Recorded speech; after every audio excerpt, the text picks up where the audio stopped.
Guys, today I'm going to make red, white, and blue ambrosia salad.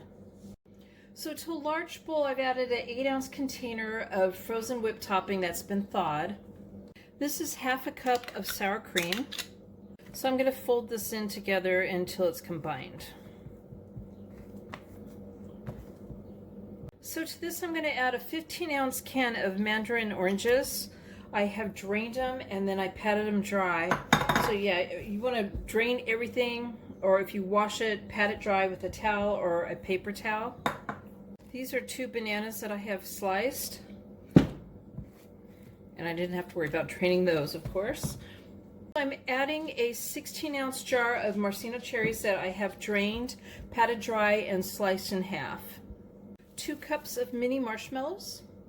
3 cups of fresh blueberries that I've rinsed and I patted dry. 3/4 cup of shredded coconut, and this one is sweetened. I'm going to gently fold this all in together and mix it up, and then I'm going to cover it and put it in the refrigerator for like an hour.